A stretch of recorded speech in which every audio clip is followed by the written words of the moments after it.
How are you? How's everyone doing? Let's start with the news about what's happening around the world. Let's get into the details. There are important reactions to what's happening regarding the supposed negotiations between the United States, Israel, and Iran. There are also reactions regarding the war over in Africa. We'll also examine several situations involving artificial intelligence. A series of discoveries have also been happening in Mexico with the capture of the possible successor of Mencho in an impressive military operation. We will be looking at the details. Obviously, there is also a reaction from the UN, which is seeking to form a coalition now with several countries against what is happening in Hormuz. Freeing the Strait of Hormuz is essential. Rising oil prices make it urgent. Let me tell you, it's about to reach $110.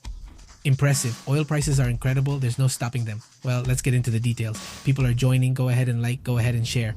Thank you very much to the whole community that joins us, that participates, that comments, that analyzes what's happening in the world. Thank you so much for being part of this great community. Let's start with this Congressman, Lindsey Graham. Lindsey Graham, right? Also, well, always important in international matters, always involved in the most important issues for the world and for the United States. A topic that draws attention. Most congressmen don't get involved in international issues, but Lindsey Graham definitely does, right? Exactly. He always has a lot to say about this topic, and well, today he made a comment. Well, here it goes. Let's get to the information. Let's get to what's happening. We are going to introduce legislation that would authorize spending $400 million to secure the funding to build the presidential ballroom. Underneath, there will be many military facilities. There will be a Secret Service annex, right? And we have funded it by offsetting it with tariffs, but the estimate is $332 million. We are going to allocate $400 million because I think probably more will be needed.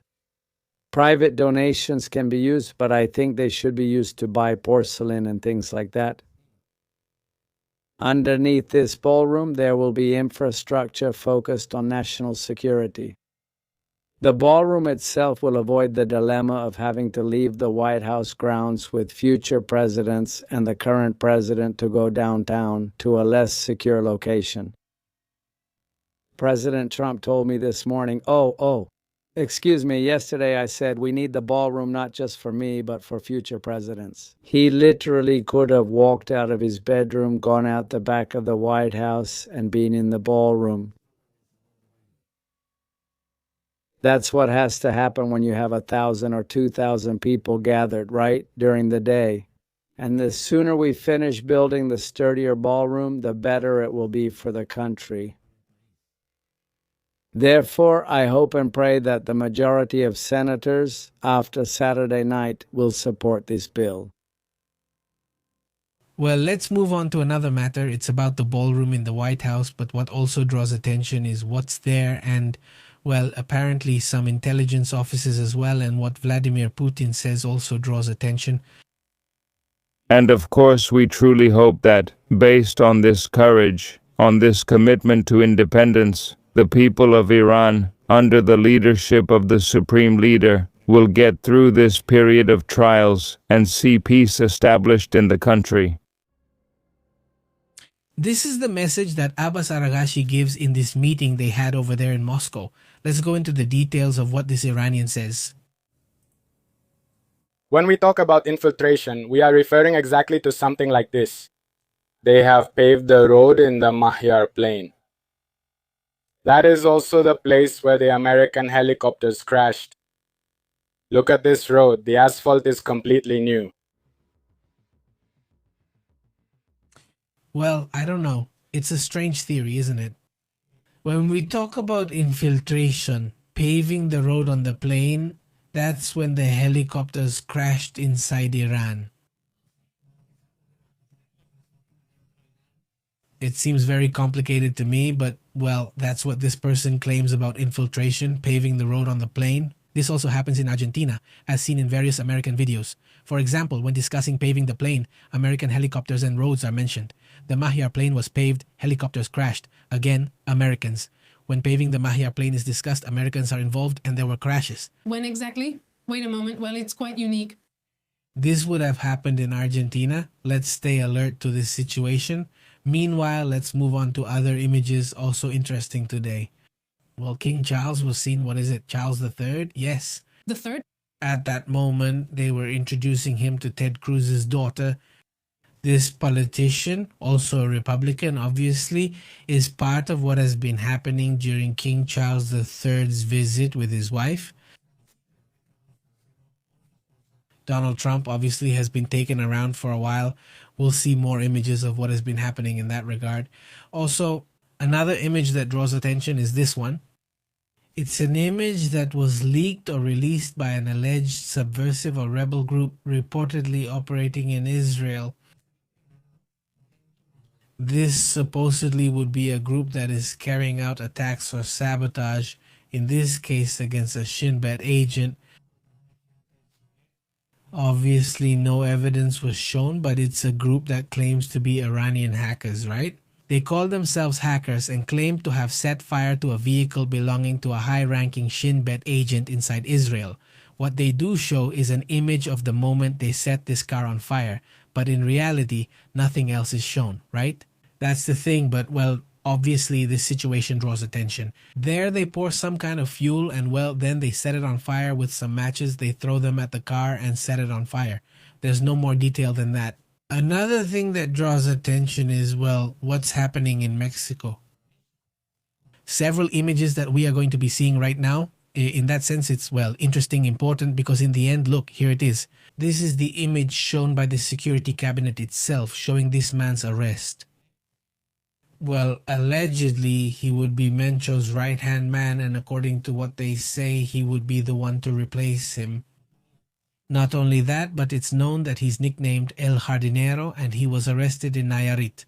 They're waiting, well, for the moment when he arrives in Mexico City. I think it's, yes, in Mexico City where he'll be presented. Obviously, as part of, well, organized crime, that's also an important part. What happens is, obviously, there were reactions, as always, when this happens. How do you know when they catch a very important boss? Well, blockades start to appear, some fires. But what is becoming increasingly clear? And now, well, people are speaking a bit more openly about how these are operations carried out with intelligence shared with the United States. It's a topic that really draws a lot of attention. And, well, let's hope that in the future, these heavily armed groups that have been operating in different parts of the country can be limited or eliminated. They also show this aerial image, right? What's happening there? Well, that's when Mexico confirms the arrest. You can see the arrest of this person, the gardener, as Pepe mentioned. And well, the arrest was the result of 19 months, imagine that, of intelligence work, also in cooperation with the United States, even if sometimes they don't want to admit it. Obviously, it marked a very significant blow to the structure of the cartel, the Jalisco New Generation cartel. Well, that's part of what happens. Also, another thing that stands out is that helicopters were seen in different places. In different parts of Nayarit, obviously this made people very nervous because they thought maybe this could spread or something like that. Above all, there were motorcyclists coming down from the mountains, and there was also an Mi-17 helicopter flying over a ranch. The streets once again were empty, obviously, because of the gunshots in the distance, but people preferred to stay safe and avoid risking that something might happen, right? This is also an image of a fire, right? Apparently. Here are the current fires in Nayarit due to this arrest. Well, some roadblocks on certain highways are also drawing attention. That has also been reported even here in the northeast towards Tamaulipas. There were some blockades that were immediately cleared. There's also a little store or something like that. But anyway, images of this have obviously been shared. And there's an official statement from the government of Nayarit in which, well, it says the following. The government of the state of Nayarit informs the public that, within the framework of institutional coordination, it will remain permanent. The authorities of the 3 levels of government will continue preventive operations to safeguard peace and public order in the state. Well, in short, they're operating and we need to be cautious. Obviously, all 3 levels are operating, right? Federal, state, and municipal government to try to prevent any risks to the public. People are being asked to cooperate, obviously, with the institutions and to stay calm, of course, just waiting for everything to settle down, right? As usually happens a few hours or days later, right? Obviously, it's an important move for Mexico. Let's move on to other matters. Also interesting, by the way, they're already presenting it. the moment, let's say, the Navy's official photo, right? From the Defense Ministry, from the Attorney General's office, the National Guard, in other words, everyone who participated presents this photo. The Mexican authorities, the Guard, they present it officially, or they present this, right? Everyone takes part in the arrest of this individual, right? In which he would be called Flores Silva, alias the Gardener, the main leader according to them, or the substitute for El Mencho, right? This is also, well, an important topic, obviously, so let's move on to other interesting points.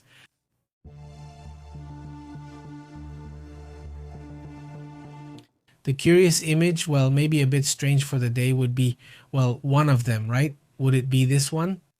According to what someone said, well, a person had to leave, right? He didn't leave enough food for the fish and the people who were supposed to feed them, whatever. The point is that it wasn't coordinated well and he didn't leave them food. The poor fish went 30 hours without eating. 30 days and they die, but they went 30 hours without food. And well, obviously they're used to eating 2 or 3 times a day. Their dinner, their breakfast, or let's say with this third part, what's it called? 3 meals, where they order their soup and then, well, the point is that he brings them the food. Obviously they were upset. The fish were already on strike, not a hunger strike since they were hungry, but they were very upset. And suddenly the person arrives. There is the person with the food. There is the bucket full of food. And well, this is what happens. Just check out the reaction of the poor fish. Obviously they're happy now, I guess, right? To eat, hey, a lot of fish. These are the famous fish farms. Exactly. Fish farming. Well, there it is. Well, there they are really going at the food 30 hours later, eating this. Well, part of it. Some striking images about what's been happening in the United States have also been drawing attention today with, well, a search for an alliance, a search for a global alliance, or at least among several countries in order to open the strait. Several important matters since the UN already informed Iran. Let's see. What's this about wanting to charge a toll? There's no legal way for you to do that. I mean, it would be extortion. It would be something illegal for you to do. Now, suddenly, well, even if it takes a while, but this point from the UN was key, because this would allow other countries to say if you charge, then there could be consequences. I mean, if you go ahead with it, it would be at the level of piracy. Now it really would be an issue that would be illegal under international law, and then other measures could be taken. That's why it's super interesting, but I want to send a huge greeting to the whole community that's joining the chat, right? Let's say, but specifically, let's go through some names, right? Let's mention some names. Ben, Enrobel, Eric, Francisco, Arce. A huge greeting to the community that watches us and then suddenly disappears for a while. But everyone here is really appreciated. Hopefully they'll want to chat, but sometimes they just listen. Sending a big greeting. Greetings to Ofe, to Mercedes. Thank you so much for your support, Mercedes, for your constant support here in the community and of course to the channel. Greetings to Francisco Arce and the whole community watching us. Well, from different parts of the world. Look, it was really interesting to see how people were talking.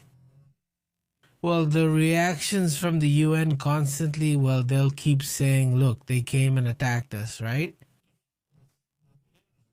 And on the other hand, the United States says, yes, it's true, we attacked, but it was because of this, because of that. Well, everyone gave their arguments. But then a bunch of countries would come in, right? Jordan, Emirates, United States, Saudi Arabia, Bahrain. I mean, all the Gulf countries we already know. Attacked, they say, hey, but you're attacking them and we haven't fired at you even once. I mean, I could have said, well, I hope so, because Saudi Arabia thought they should end the regime. But it's one thing to have an opinion or to tell a country whatever you want. But you haven't made a single move or a single attack, right? In fact, you didn't even allow your bases to be used. And then Iran comes in and fires at a bunch of countries. So with that situation, there wasn't much Iran could do. Because yes, okay, you're playing the victim, but you're attacking a bunch of countries that aren't firing at you. So it's kind of weird. And on top of that, you want to charge a toll to anyone who passes through there? In response to this, first point, the United States would be looking to form an alliance or an international coalition to guarantee the security of the Strait of Hormuz. And with this statement and with this turn, there could be a significant move toward at least the most concerning part right now, which is opening the Strait of Hormuz. Because it's important, because the consequences could be serious for the world economy. There we can see at what price the market is opening right now in Asia. Brent crude oil is at $109. I mean, it keeps going up, and well, this is a huge issue, isn't it? What's going on with the UN? What's happening? Let's listen to the audio message given today by Mike Wells, the American representative. Regarding the UN, we have to remember that he used to be a security advisor, but well, he made a mistake, so they sent him to the UN. And today he has called for the formation of an international coalition to ensure free navigation through the Strait of Hormuz. It's going great. Let's listen to Mike, the one we're going to listen to right now at the UN right now. Here we go. Let's listen, not at this moment, but we're going to listen to him at this moment. Okay, here it goes.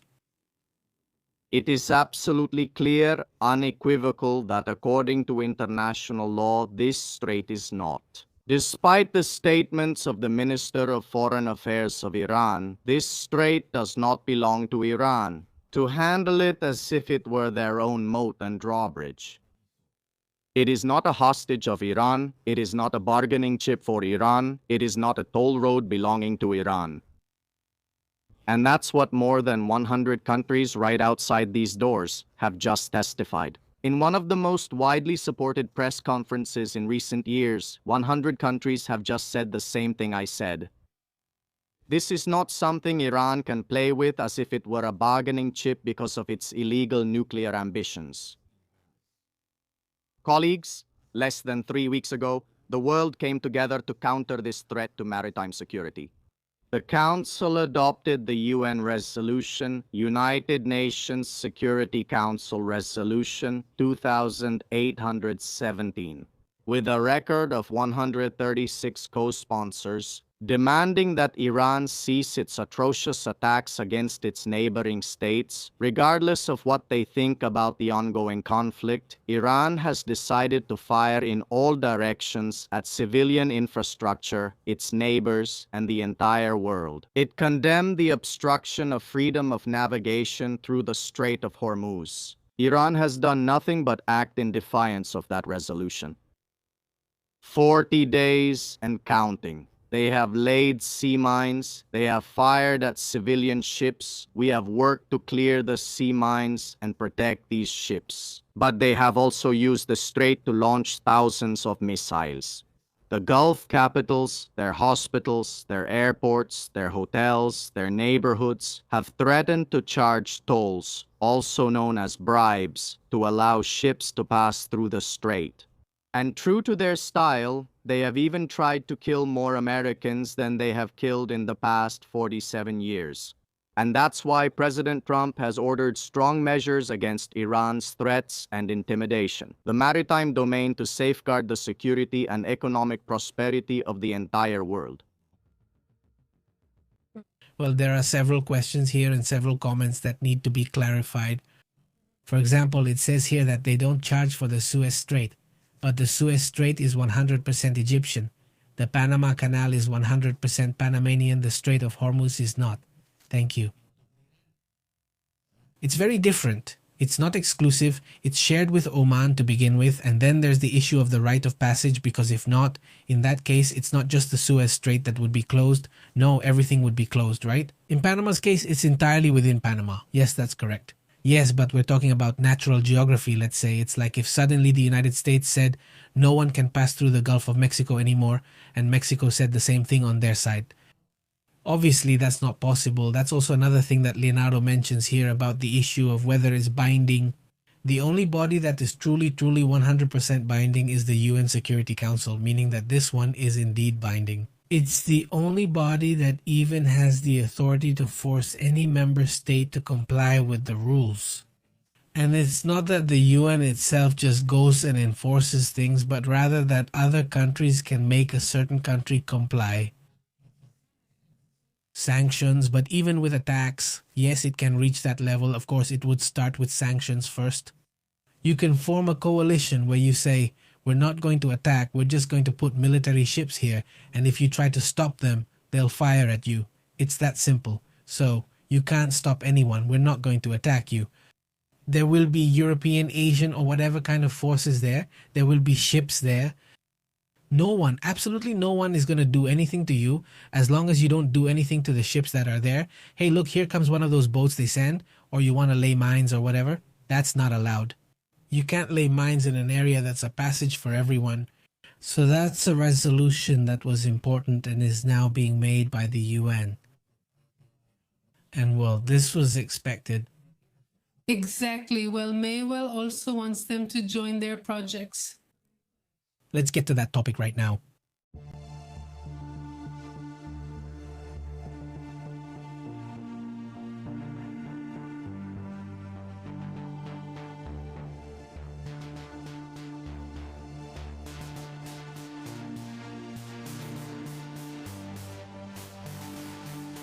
Well, let's see. What are you talking about?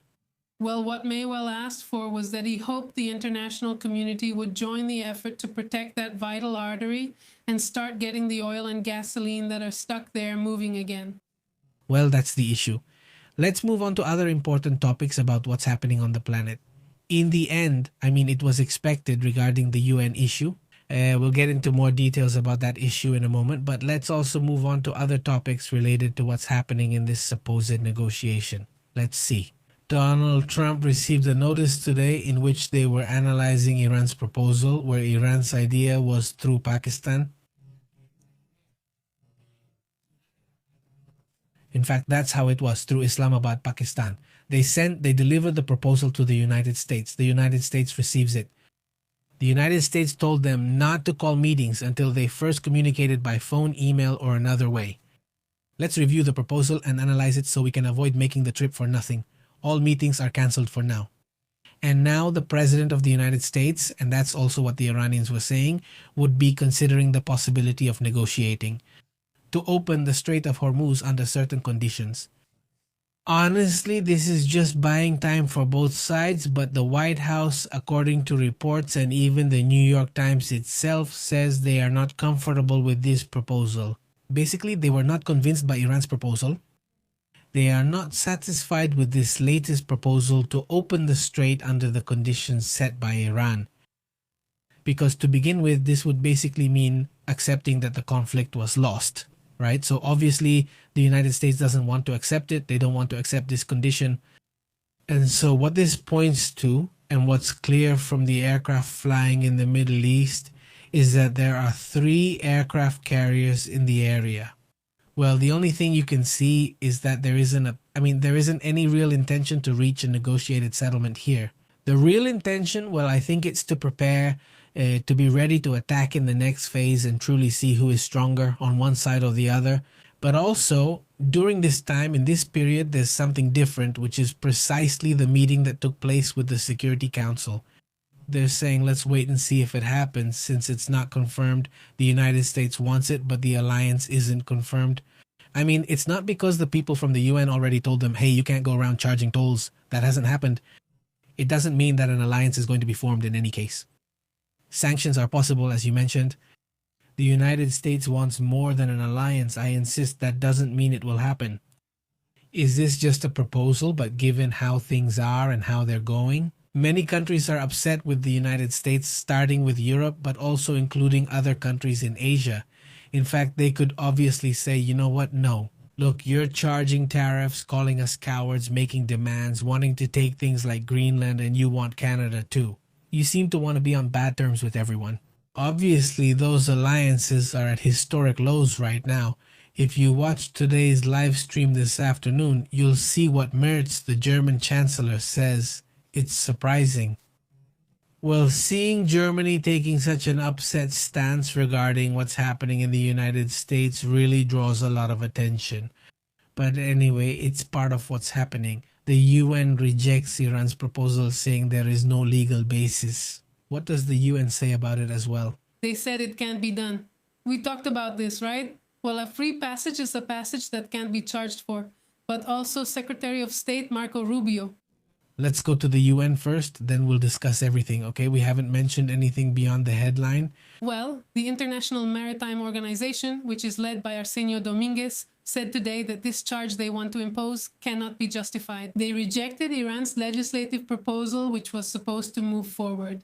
And while this statement was made before the United Nations Security Council, which held an open debate today, and well, basically they say this can't be done. Well, According to what the Secretary General of this organization reports, he has insisted that there is no legal basis. I mean, at the end of the day, it was about recognizing or seeing if that possibility existed. It wasn't about knowing.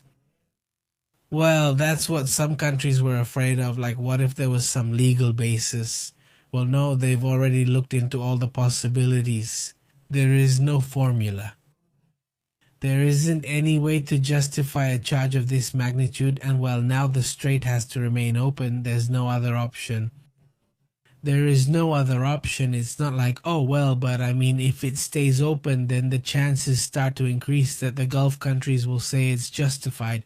So an attack or a direct response with weapons, with soldiers and so on, actually taking streets or even part of Iran's coast, a situation that would obviously escalate to other levels, but that would also show that it's a strait, that, well, it has to have a passage, it has to be open, and even in times of war, it has to at least be open to countries that are not attacking, which, well, hasn't happened, right? And China from the beginning is pushing for this. It's leverage from one side and leverage from the other. In what sense? In what way? Well, there, on the island of Kark, on that little island we were looking at, well, that's where almost all the oil comes out, basically from Iran. 90% of the oil leaves from there, but the gas is also here on the coast. So they're also in a position, just like you could say that Bahrain is very weak in that position, and Qatar too, and you're right, all those positions are very weak. Clearly they can be attacked very easily, but in Iran's case, it's more or less the same. Most of it is here, let's say from the gas output and from this area, and its nuclear plant, by the way. And in this area is where most of the oil exported by the citizens comes from. So leverage can very easily turn into a lose-lose situation. This could turn into a lose-lose situation, and I think that's what they want to avoid with all these moves and with this pause, with this suspension. What they want is to avoid a lose-lose situation, because the effect to shut this down completely is also to close this strait. By the way, it would also be illegal, but it would be closed if that were to happen. And that's where it ends. The economy, at least for the next few years, would possibly be in a recession, right? That's also a really tough issue. Let's move on to other important matters. What does Marco Rubio say? What's going on with that? Marco Rubio was the first to speak out about this proposal presented by Iran. And well, today the secretary ruled out the possibility of accepting this proposal. In the proposal we were telling you about all weekend, well, I opened the Strait of Hormuz. That's what Iran was saying. And we and you no longer talk about the nuclear issue. Until we are completely at peace, we'll see how this issue goes. The thing is that no, obviously it hasn't worked out. It hasn't worked out. Worked out because at the end of the day, it's been a slogan of Donald Trump, right? The fact is that it's extremely important that Iran can't build a nuclear weapon. And it has also been mentioned by Rafael Grossi that they would have the capacity to make between 10 and 11 nuclear weapons. Sorry, which? Extremely dangerous. Of course, it's extremely dangerous, he says. Marco Rubio said that if opening the Strait of Hormuz means it's open forever, then yes. And when we coordinate with Iran, will we get our permission or will we do it? Blow ourselves up and get paid in pesos? That's not opening the Strait of Hormuz, Rubio said. So if you open it and then attack whenever you want, that's not the point. I mean, well, yes. I mean, in that sense, I understand that part. It was known that this was the possibility they were going to negotiate with now, since it's being observed and the Iranians liked it, they loved it, they said, look, yes, this works. And the truth is that, well, it does work if they let you. But the thing is, and what isn't being seen here, is that the next phase won't be a half measure anymore. I mean, up until now, they've basically targeted the military aspect, military infrastructure. A small test was carried out on a civilian bridge and on some facilities on Caracas Island. They didn't want to destroy them because they could have easily destroyed the depots on Car Island. Instead, they destroyed the surrounding areas. It's a very small island.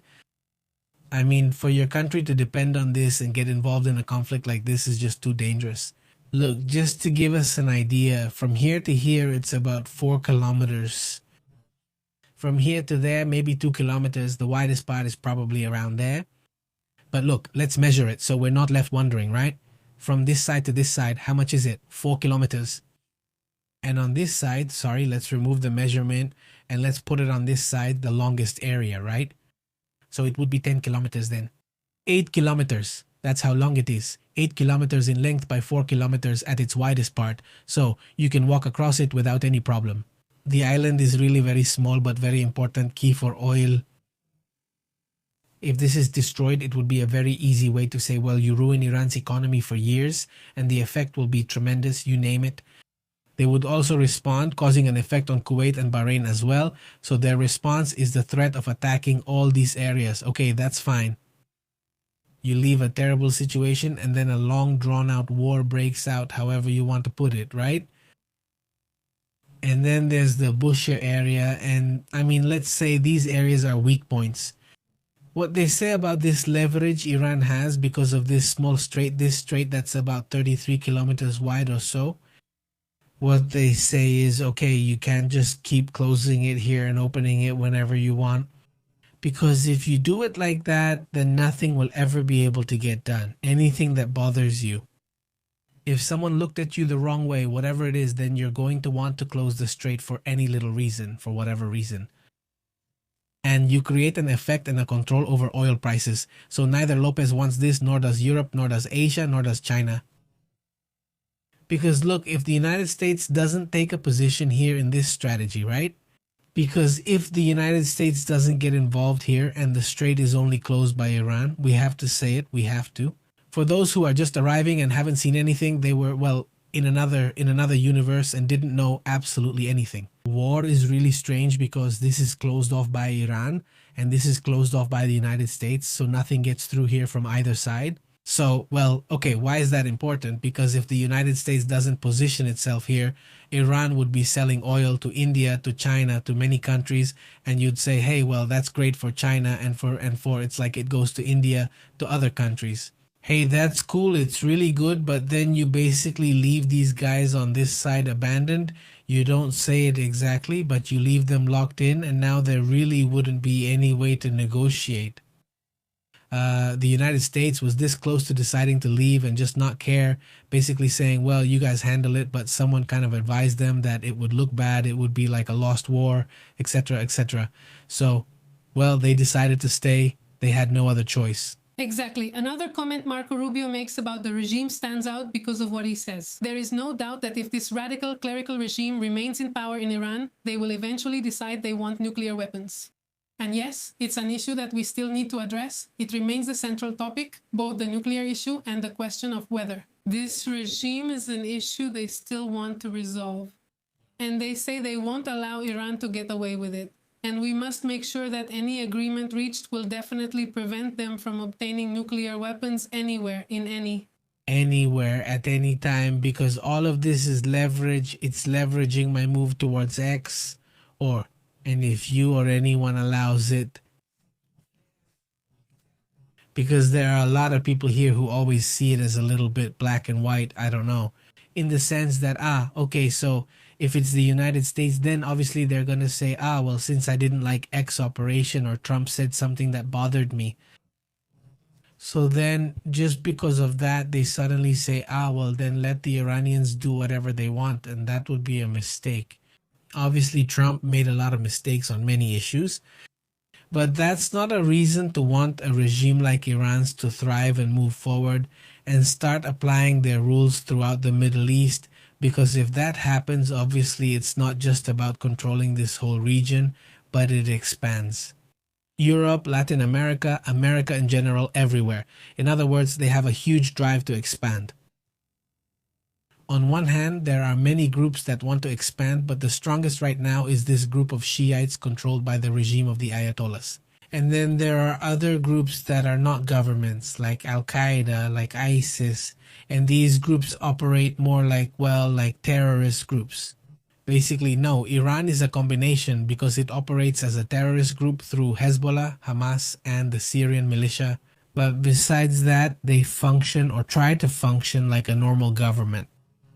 They go to the UN, they have their diplomats, and all of this is mostly used just to buy time for their real plans. That's if you follow how they've operated over the last 40 years, or I don't know how long, almost 50 years I think they've existed, right? Basically, that's been their style, wanting to expand very quickly and even getting involved in some very shady things. I mean, and today other countries do it too. Indeed, they've learned and have been adapting based on what they observe. Look, check this out. This works. For example, take proxy wars. We've seen that before, right? I mean, we saw it in South Korea and Vietnam. Proxy wars have existed on the part of Russia, the United States, and other countries, other powers. Iran also uses that strategy, obviously. I mean, well, these things keep repeating themselves, let's say, as the stories become known. For example, the issue of drones comes from lessons learned in the war between Ukraine and Russia. Of course, they've seen what Russia's weakness is, that it can't defend its refineries, and Ukraine, with just a few weapons, has managed to do it. Well, it's been happening for a while, but they've stopped it. They've been able to hit the refineries hard, and then Iran said, "Well, I can do the same thing in Middle Eastern countries." Well, yes, but the same thing you're doing to those countries, they're going to do to you sooner or later, definitely. Another thing that stands out aside from all this is that the United States is warning companies that work in or with Iranian airlines. And this is starting to put pressure on another level, even at civilian levels. The Secretary of the Treasury, Scott Bessent, expanded the sanctions war on Monday because that's what it is, a trade and financial war that has lasted for years. And right now, Iran is in a very serious crisis because of it. Today they were talking about a 700% increase in the price of meat, 100% in all food products. That has a very heavy internal cost as well, right? Another issue that's also drawing attention is what the Iranian minister says about this possibility of negotiating with the United States. Yes, exactly. Today is strange because they've gone to Russia 2 or 3 times just this weekend. It's a topic that, well, we see something that is shown on television, but who really knows what's actually being negotiated there? And what really stands out, as several experts have mentioned, is that Vladimir Putin received them, not just anyone. Usually the person who holds your position receives you. If you're not a chancellor, then just anyone will receive you. So it's about giving political support to Iran's policy. That's how I see it. I don't know how you see it. It's like Putin telling Iran, "Hey, I'm not going to support you unless your policy also has strength. If you only focus on the military, it's no longer convenient or comfortable for me." Vladimir Putin, in the end, he's a politician, right? He's not a military man.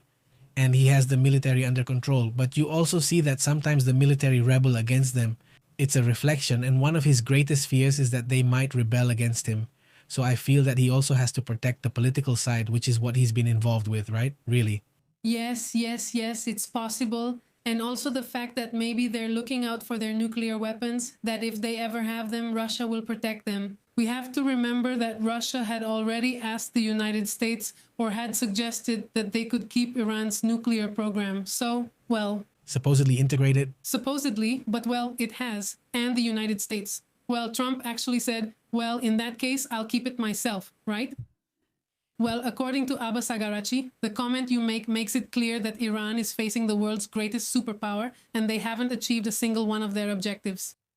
That's why Donald Trump, is asking for negotiations, and now we are studying that possibility because they don't want to negotiate.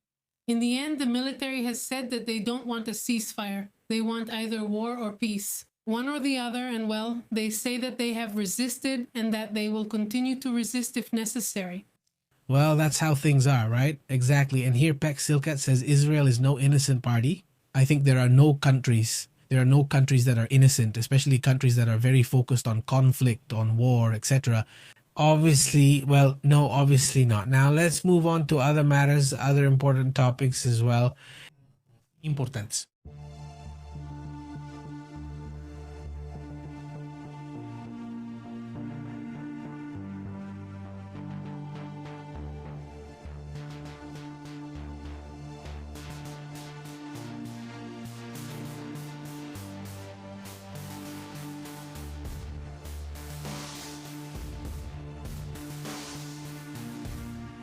The moment when these monks were arrested is impressive. 22 Buddhist monks who, according to reports, was supposedly carrying 112 kilograms of drugs. It's all good? Well, it has attracted a lot of attention. This was the authorities in Sri Lanka who arrested these 22 monks after finding these kilos in their suitcases. This was reported by customs officials. The group was intercepted by agents from the office. Narcotics from the PNP-PNV police. This happened over the weekend. Exactly. They say that each one was carrying about 5 kilos of a plant material that they suspect is a narcotic, so a total of 112 kilos. And the 22 monks have now been placed in preventive detention for 7 days to be interrogated again, and they will appear next Sunday before the Magistrates' Court of Negombo in the northwestern city of the country. And well, the preliminary investigations reveal that the operation was allegedly coordinated by 3 monks from a temple in the area called Jambaralia on the outskirts of Colombo who were recruiting 19 other people through Facebook. The approximate value of this material they were carrying exceeds 1.1 billion rupees, which is about $3.6 million. That's not a small amount. They said it was something called cannabis, kush, and hashish, which, well, both of those are very well known. Cannabis and hashish. And well, you just can't trust monks anymore. Crazy. This is crazy. I mean, look at how they had it packed and it was super well hidden too. It's like they assumed no one would check. They're not going to check that much. At least that's probably what they thought. And well, they ended up exposed. There wasn't. Well, this is intense, right? And as they say, like Pixel Cardula says, there are no innocents in this world. There are no innocents anywhere. But anyway, it's a network made up of monks who, besides that, know Kung Fu. And well, be careful with that because they don't escape from prison easily. No, if they get out like this, well, I don't know. But anyway, let's move on to other interesting topics. What's happening in the world? Well, first of all, let me tell you that they're on these visits, not those protocol ones or whatever you want. But the images they've been showing with King Charles III are really catching people's attention. And the White House, with a White House that's like a beehive. And from there, basically, the White House has no class. Disney. There's not the whole vibe, but from there you get the honey, the White House, the honey comes out and the king is present. Behind the king, like looking at him from above. Since you can't see it, all the slow motion images are the official slow motion images. With the honey so golden, obviously not. How could it be any different? This guy is part of it. He loves it. He loves Trump. And there he is, except for the prime minister who was gathered. I think he called him, meet up, do me a favor. He loves these kinds of meetings and Trump is happy. There it is. There is the bandage. Well, he was falling asleep, but yes, he has the hive, the house shaped like the White House. Obviously, Melania Trump put it there. Well, it's part of what's happening in the sense that we're seeing here. Here we're seeing it, their arrival from the airport where Trump and Melania welcome him. They call her queen. Queen. No. She was going to be queen, but at the last minute, yes. The king agreed it was fine. Since Queen Isabel won the queen's heart. In the end, she won it, just like... She behaves well. She was very patient throughout this whole situation. And there's even another picture in the background of the White House, and there they are. At normal speed? It's the normal shot. You saw more in slow motion, but it looks like they're going like, give me the girl, walk faster, walk faster. Well, that was part of what we saw today. Now, well, in Tuapse, things haven't calmed down. Tuapse is an area with refineries, and there have been fires for days. There has been black rain because of the oil. Rivers have also been turning up with multiple black slicks because apparently there is a leak as well. The thing is, Russia was still insisting on moving towards Ukraine. It hits Russia at the refineries, and Russia's classic style is not wanting to admit when it gets hit. So what Russia was saying was not to suspend classes and to say the air is clean, everything is calm, and the mothers were extremely angry, uploading videos showing what the situation was like. And so that's the issue. It's been really intense for us, the attack. It's been an attack that, by the way, they're repeating again today.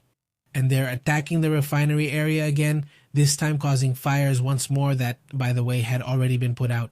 Exactly. Yes, it's a really complicated issue, obviously. This supports Ukraine's intention, which is to put Russia in danger, to make things more difficult for them, and also help a little to lower their popularity even more.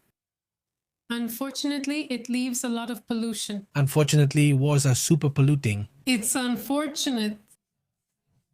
Obviously, any kind of pollution, and these wars have caused a serious problem in that sense. That's also what I'm saying. Another issue that should be analyzed maybe by Interpol or someone else is what's happening with the world's refineries because of what's happening now. It seems a bit too coincidental to me. Isn't it strange that suddenly problems start appearing at refineries in the US? In Mexico, there were problems here too. In Australia, in India, they were about to inaugurate it and then, well, there was a fire. It's strange. Sorry for banging this little book on the table. Every time I touch it, people complain, just like the other day. If you want, let it be heavy and let it be heard, but with any movement, Rosa. So, well, that's how things are on this topic. Big greetings, by the way, to Mario Esteves, Francisco Arce, and Ofe Mendez. To the whole community that's joining, comments like, "It was a beautiful night, very nice," says Melania, like a queen bee, and this, And another drone. like a drone. She said it. If it's good, it's good.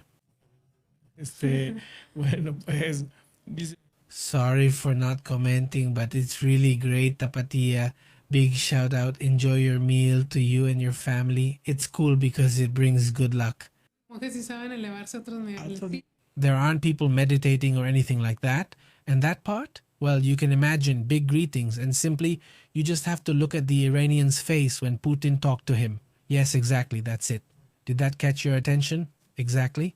Not the face of the one in the back. I don't know who that is, right? But what really stands out is that the faces they were making in these meetings. The UN doesn't say anything about all this, doesn't say anything. You can see it has no power. They just push it aside like Humberto.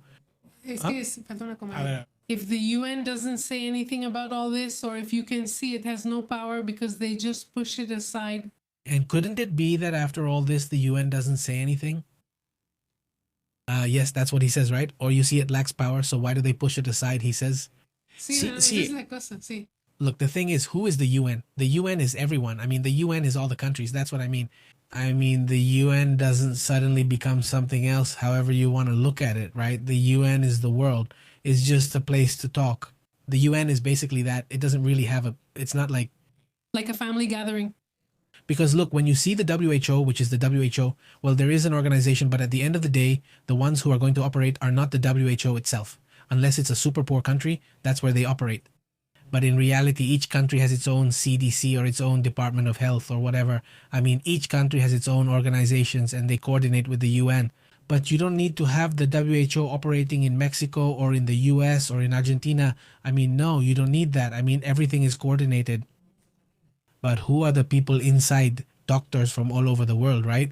Is there one representative or many representatives from the US, Mexico, China, and so on? Not anymore because they left, but from many other countries. And they're scientists and they reach a consensus. Hey, let's see what's happening with rabies. I don't know, right? Well, look, in these countries, there's a rabies outbreak. I don't know what. Hey, let's come to an agreement. Which countries? No, well, it's just in this little area. Let's talk about it there. The point is, or suddenly they want to, or we want to, right? Give them extra powers they don't have. But they're right in the sense that that's exactly why. Because the UN doesn't have that much power. The only real power the UN has is to expose problems. And they don't use it there. The UN doesn't exist in that sense. For the UN to work, you need to expose the problems. That's all. I'm not asking for anything else. Let's see if anything comes of it. How long does it take to respond to the issue with Iran? And honestly, to this day, I don't think they've reacted enough. I mean, I think we've talked about it more than the UN has. They say nothing as if the problem doesn't exist. That same day something was happening, like this is going on. Is Cortin involved in this problem? Be careful with this situation. People start saying be careful, pointing out where the biggest risks are, telling the public, you all bring this. I mean, I don't know, at least give the world the impression that it serves some purpose, right? But no, in any case, who would come out to speak? This Rafael Rossi? I mean, Rafael Rossi saying, hey, be careful with the nuclear power plants. No? Scoring points since he wants to be Secretary General. But anyway, this other matters are also interesting. The president of Iraq assigned Lisa and it's not mentioned or discussed while they talk about other things and avoid the real situation. But there is a key meeting for the Iraqis in which, well, remember that it's a country that, despite whatever you want to say, is a country that has been stabilizing. When you see the images of the streets and certain places, you see that Iraq is starting to take shape and function more and more, right? But the problem is that there are many different groups, let's say alignments, and one of those groups has gained a lot of power thanks to Iran. They are the Shia group that has been armed over and over, and this is causing them a tremendous problem, but not just with weapons, also with politicians. Well, actually, right now there is very strong support, a Shia parliamentary bloc called the Coordination Framework. And also, there was a withdrawal of candidacies from Mohammed Shia al-Sudani and Nouri al-Maliki. And was this decision made after the United States made a statement? They did not agree with al-Maliki's candidacy because he was a controversial figure, he had connections with Iran and so on. In fact, he had made strong comments about the US. And well, now a new government and a new parliament will be formed. The official in charge held the ceremony at the Baghdad Palace. His name is Ahmadi, and he stated that Iraq's interests are a priority. So, well, let's hope that something is agreed upon. Something balanced, truly exactly. I mean, in any case, because they would be the ones most affected to begin with. If they start to see that Baghdad or Iraq also begins to radicalize, watch out, the country will get hit with sanctions. And well, the problem is going to be really tough, obviously. So Baghdad tries to adapt, and look, it's a country that, even though it was invaded by the United States, has separated itself from that and has managed to become independent. Just to say, because the United States wants some things that Trump or that Iraq has not accepted, and they have managed to maintain a certain independence, but at the same time they have managed to associate with countries from different parts of the world, with the Syrians, with Europe. Entonces, but it has the problem that there's a chance it could happen. Now they have something in their constitution which has remained since the United States was there in 2003, that by law, the political system is: the president must be Kurdish, the prime minister must be Shia, and the head of parliament must be Sunni for this balance. And it's extremely important for all three groups to be present, because otherwise there will always be someone who feels left out. Well, we'll be paying attention to what happens. Sorry, you've got Iraq up there. There it is, right? I mean, we're witnessing a shift in this area. It could tip the balance for Iran, or it could tip the balance for the United States, or it might simply not tip the balance for either. And so let's say the country could remain more neutral, not exactly in that sense, but anyway. Let's move on to other interesting topics, because there's a situation in France that's getting out of control. There's already a shutdown. No, it's not just a story. Those stories always seem like they only happen in Latin America, right? I mean, there are problems in other parts of the world too. So, as they say, third world problems. I mean, they shut down 14 prisons simply because there isn't enough staff in the prisons in France. And not only that, but they're all overcrowded. They're full of inmates and full of people who many times are all in the same prison. More people than there should be. The UFAP and UNSA unions block the entrances. The centers, for example, in Calais or Nord or others, and they're demanding an emergency plan. Exactly. According to official figures from March 1st, the occupancy rate was 137.5%. Just imagine, with 87,126 inmates for 63,500 spots. I mean, that's more than 20,000 extra people, 27,000 extra people, and this situation is obviously affecting the country. Right now, only Slovakia and Cyprus have worse overcrowding rates. But well, we're in third place when it comes to overcrowding, right? No, I'm just saying, just to give you an idea, here in Mexico, the average occupancy rate is 103%. Over there, it's 137%. Honestly, I don't think it's 103%. I think it's much higher. But the numbers, let's say the numbers in Mexico, let's just say, sometimes they're manipulated. So we'd have to see, right? But at least from what I've been able to find out about these issues, it really is more overcrowded than is being claimed. It says that federal penitentiary centers in Mexico are at 73% according to reports, while in France, according to this, it's 137%. And besides, they think that in the coming months, by September of this year, they believe they're going to reach 90,000. So, well, it's going to increase a lot for them, obviously. Right now, there are strikes. Out of the 17 prisons in Hauts-de-France, 14 are on strike. The demands are for new spaces, more staff, and an end to the use of mattresses on the floor. Because as it is, obviously, there are so many that many have to sleep on the floor. Meanwhile, changing topics completely. Now let's go back to a subject we've been following, what's happening inside Mali. A war that, well, why is this conflict particularly important? Because first, it's an internal war, but it also involves other countries. It's a war that also involves Russia, for example, and Al-Qaeda is involved as well. Al-Qaeda, after all, is an international organization, terrorists, but international, right? So, it could be the first country to be completely controlled by a terrorist group if this happens, according to the government of Mali. Today was a normal Monday. Let's say there weren't really any problems today, right? And that's already quite something to say and pretty important, and it's good news considering everything that's been happening in Mali. But, according to reports, Mali claims to have killed hundreds of terrorists. Meanwhile, they say the confusion continues. In the north, they claim that the problem is no longer in the capital, but rather the problem is in the northern part. This is where the groups are operating in this area as well. Look at Burkina Faso. In this border area, there are towns taken over by Al-Qaeda where the Russians had to flee from these groups.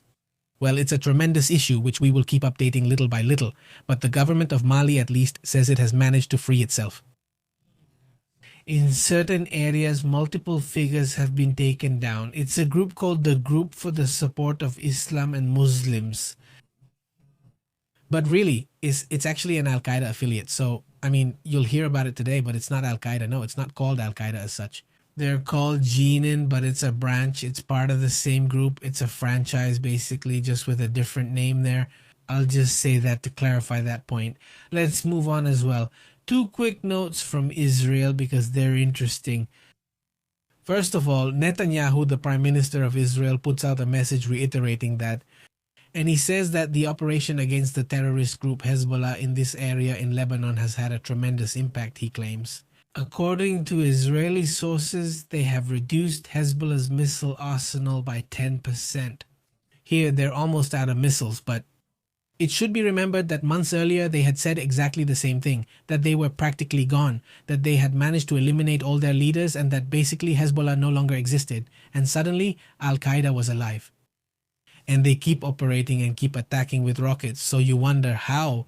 How do they get their rockets? Do they build them right there? Or do they come from outside, from Iran? But let's talk about this. But, as they say, sometimes 2 news stories are better read together. Check out what it says.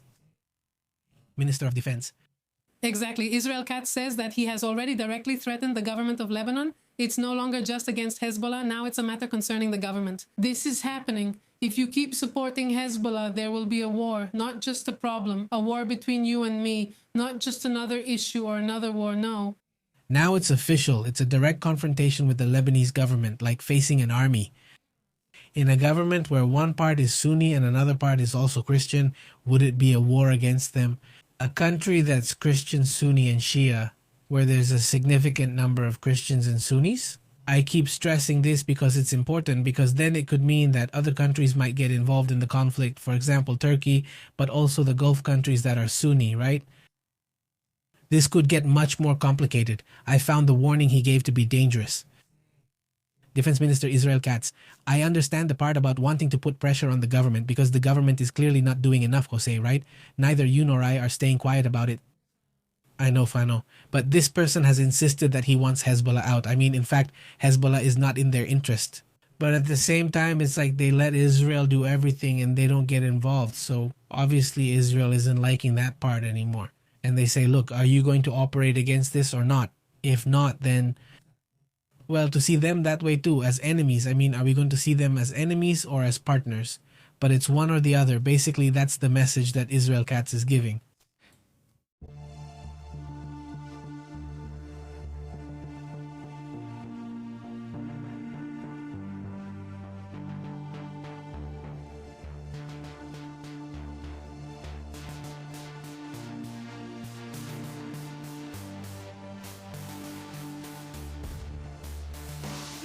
the report that's out now about North Korea and what happened, and while they agree that during the pandemic days, North Korea, which is already a very closed country, became even more closed off during the pandemic.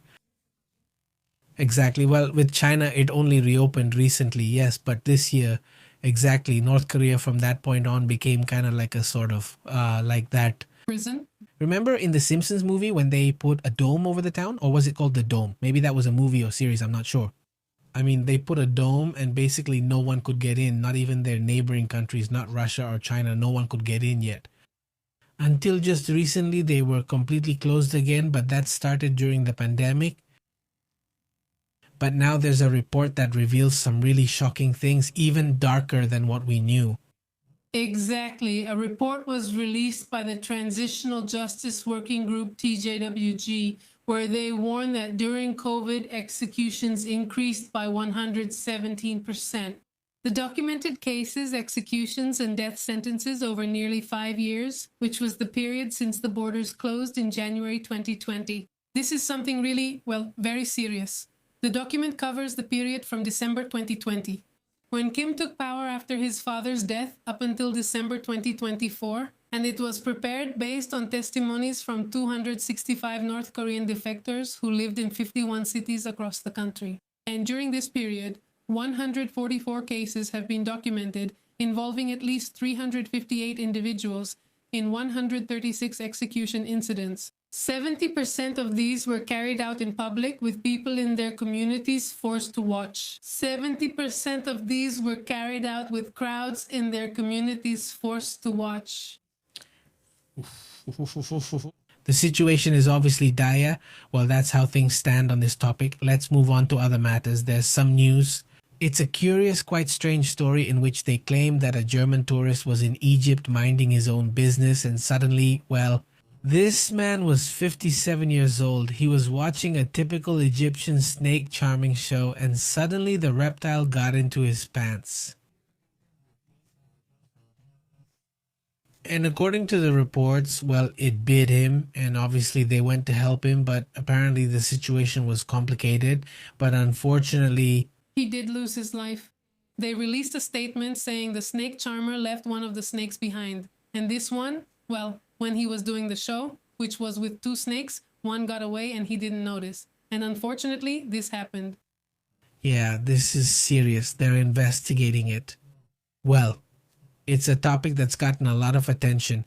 Be careful with those events, with those gardens. You'd think they're snakes that have already had their venom removed. It's a serious and big issue. Another story, well, also kind of curious.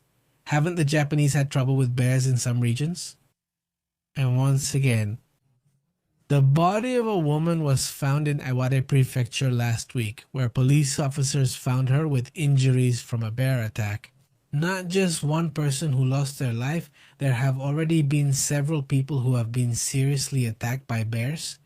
And now the hibernation season is coming to an end. Exactly, that's all. Obviously, they're afraid that there will be another spike in bear attacks on people. And well, in the last 12 months, Japan recorded a record number of attacks, 238 bear attacks where 13 people lost their lives. Most of them were incidents that occurred in 6 prefectures that are part of the Tohoku region in northeastern Japan. Earlier this month, a dozen police officers were already in Fukushima's towns. In the neighborhood where residents claimed that, well, animals had never been a problem. In fact, now they've realized that they're increasingly in urban areas. It's the same here. They haven't attacked yet, but they're getting closer, like they just don't care. There in San Pedro, a family was complaining that basically they can't use their backyard because the little bears live there. They use the pool and they're very comfortable.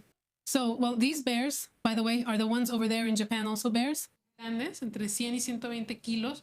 And well, it's a very difficult problem that China is facing right now, where on top of that, they suddenly wander onto the highways. And they've been trying to increase the number of hunting licenses to see if they can reduce the population a bit. But anyway, is this also part of what's happening in this region of the world? Let's move on to other important matters.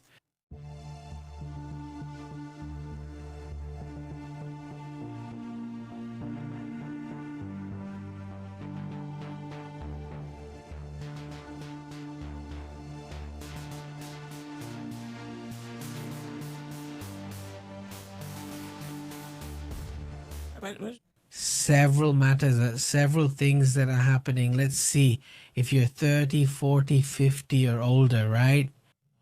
Over 30 years old, let's put it that way, and you like video games, well, take advantage of it because this is going to be an advantage for the future.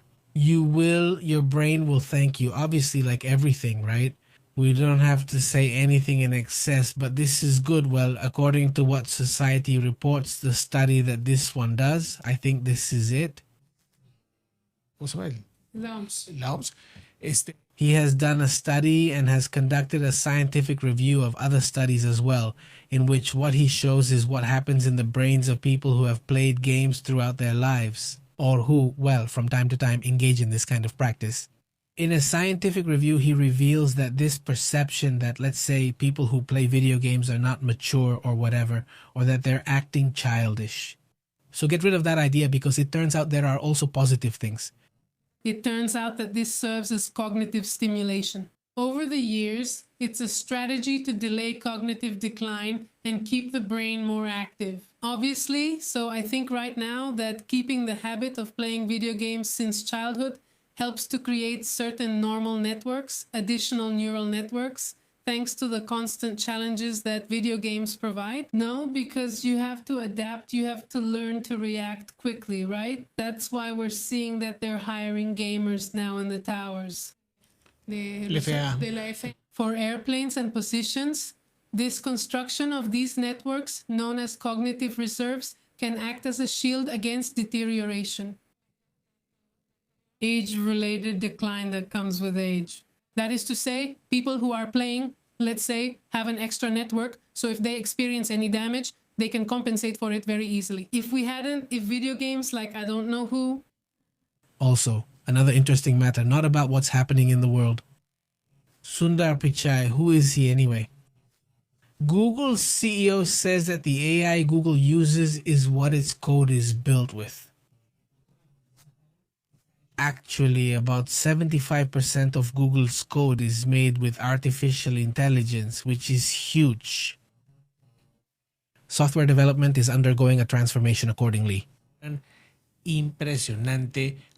Well, obviously, all of this goes through programmers to take it, leave it there, but it does accelerate programming to another level. The AI will handle certain things for you, but it has to be used carefully. Advanced models allow automation of everything from writing and error correction to suggesting improvements and capabilities. From areas where, well, you could get hacked or affected. Well, this is what the head of Google says, right? The CEO of the company says this. The arrival of the so-called agentic era means that it not only assists people but also acts autonomously, solving problems, even collaborating. Collaborating with humans on more complex things. It's quite an impressive leap that Google has made in just 1 year. He says in just 1 year. And despite all this, AI is also becoming more expensive. It's even surpassing what companies spend on human salaries. Several companies are already changing, and I'm okay with that. They were supposed to save on some things. They stopped hiring people because of AI, but now they're spending more on AI than they would have paid employees. Exactly. There have already been experts who say that, well, this idea that all humans are going to be constantly says that hand. In the scenarios where we won't have anything to do, where the guide will do everything, well, that's a bit of a fantasy. And here you can already start to see the first signs with companies finding out what the real cost of a guide is, especially those using complex systems. We're not talking about a chatbot that's just going to answer for your business. Complex things actually end up costing more than hiring a person. And as the price of electricity and certain things goes up, obviously the price of this will go up too. And they say, what about the increase in IT budgets? I mean, technology, as reflected in some scenarios. Keeping agents fully operational ends up being more expensive than paying traditional salaries. Exactly, and that leads me to the point about mind.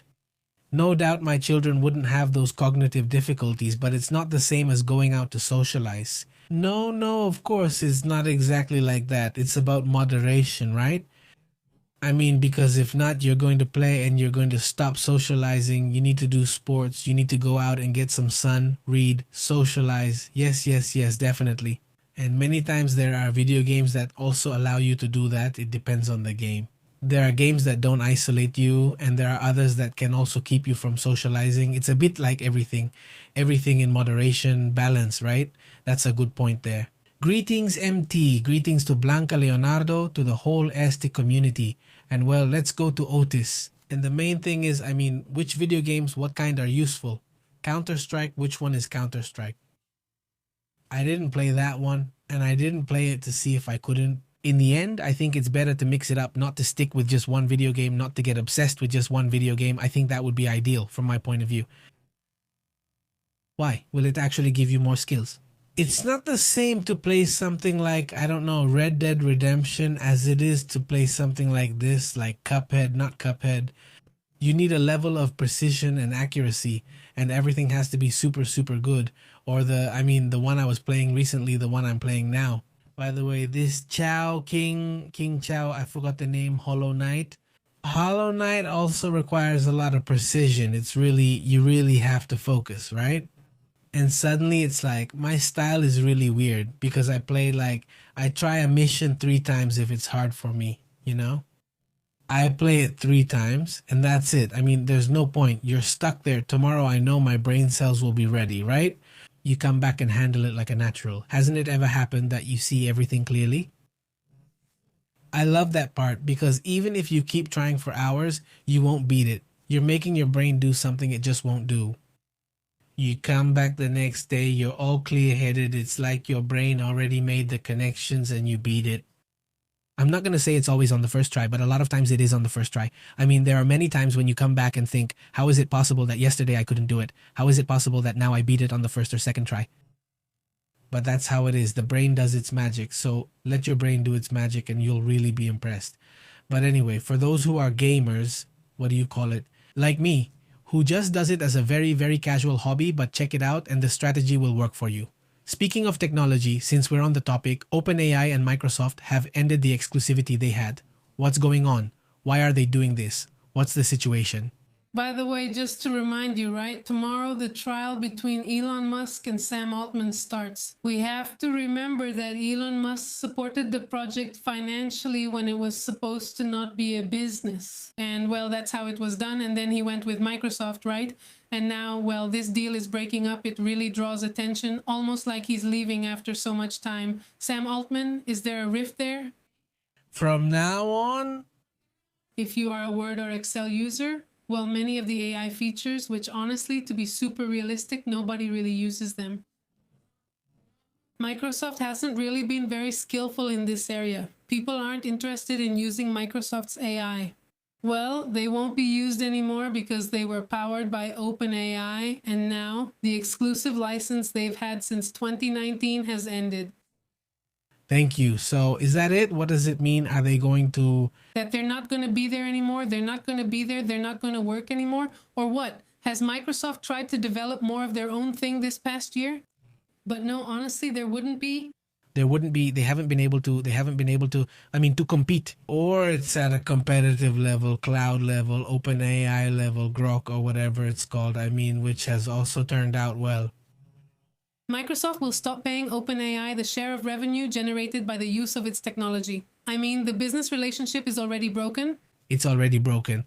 Well, that's the situation. Let's move on to other important topics as well.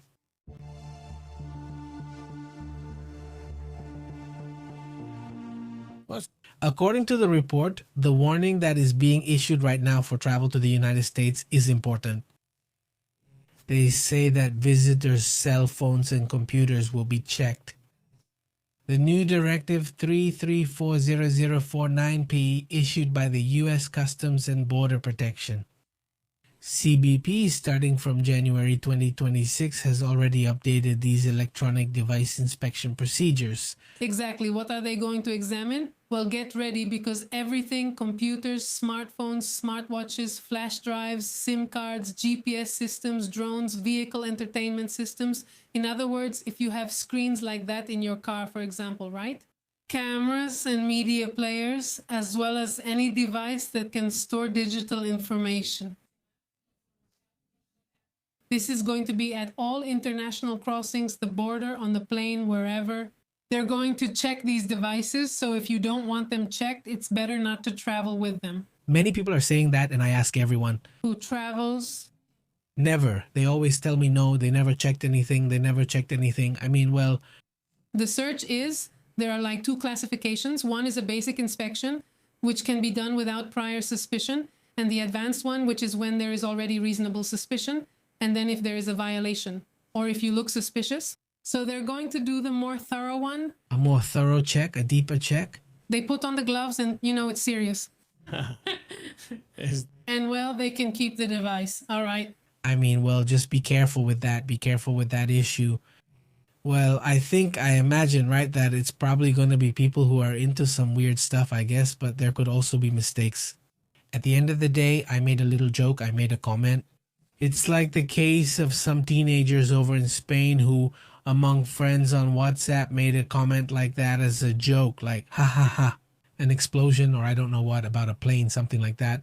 Then later on, after a few hours, no, not after a few hours, they went to his house and arrested him. Okay, but you say, wait, so does that mean they're reading encrypted WhatsApp messages from teenagers? You think, how is that possible?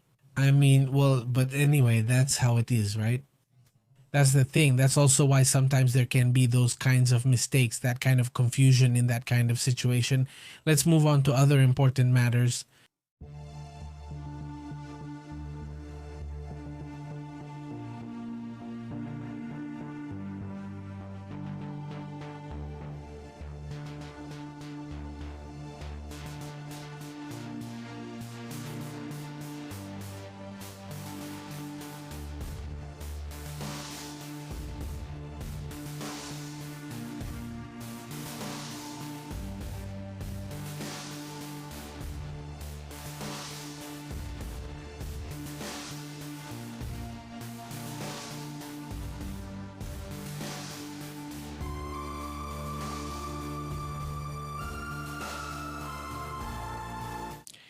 There's an amazing case, a scientist, a doctor, Dr. Simons might be challenging immortality, right? Or rather, is he challenging mortality itself? I would say he's challenging mortality itself.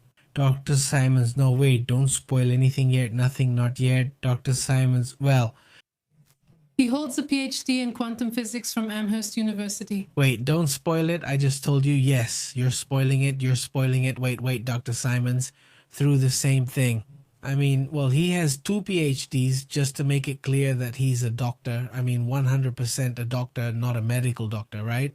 I mean, he's a doctor in quantum physics, among other things. And well, he has decided to take things to another level. He has decided to find a way to put an end to, well, old age, or I don't know how to say it, aging, right? To put an end to that once and for all. The doctor I'm telling you about is 15 years old. That's the craziest part of all.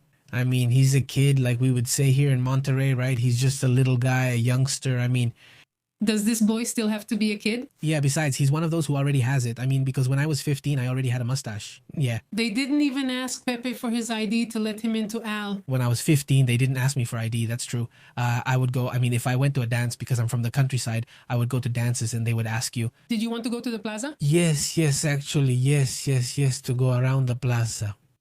And this kid, well, this is Dr. Simons, but he's a genius. Just imagine, he has 2 doctorates and he's 15 years old.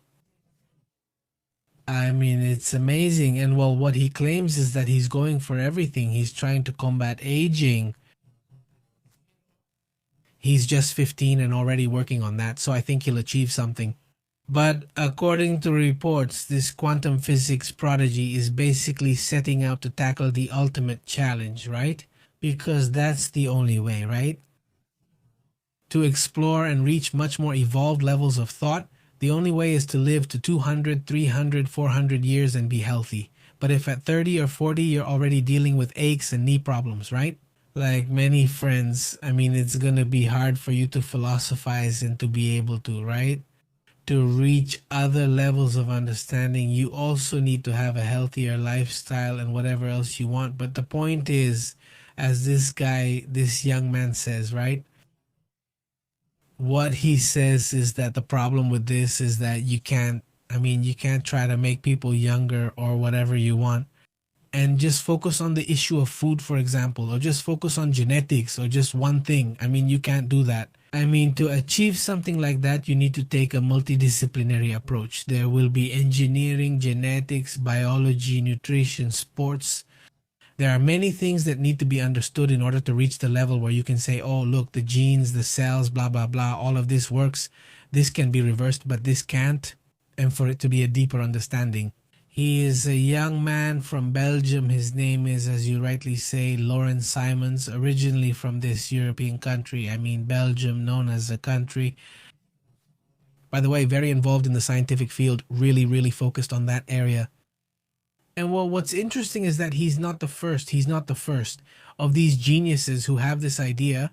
Exactly, yes, there are several, and well, he brings it as part of his own. For his second doctorate, I believe, he studied a lot about Bose-Einstein condensates, which talk about atoms, how they behave, and so on. Part of what he has studied in quantum physics, the idea is to apply it to the whole issue of aging. Aging is like a completely different vision for him because, well, he comes from another field, another branch, right? So, I mean, what are you going to do? I mean, because, let's see, quantum stuff and aging, like, I mean, is it going to make our atoms travel to the past and become younger? Or let me explain, I mean, what are you going to do so that, I mean, how are you going to mix quantum physics to create, well, a salt? I don't know. I find the approach super interesting. He has a PhD in physics from the University of Antwerp. Yes, one of the most important research universities in Europe. I mean, it's not just that he has a PhD, because here some politicians, no, I'm not going to mention names so I don't throw anyone under the bus. Some politicians, a good number, not all. There are some who don't, but many politicians here in Mexico have already caught on that they call themselves doctors, and that's fine, and not the doctor, Dr. Juanchito, governor, whatever. No, I already said too much, but well, he wears orange. Bueno, doctorado, no sé. And they say it's a university. Oh, wow. And that university, which one is it? Which one? And the research, oh, wow. I mean, there was no research because it wasn't required. I mean, you know, there are doctorates and then there are doctorates, right? It's not, I mean, if you graduated with a doctorate from UNAM today, with all due respect, right?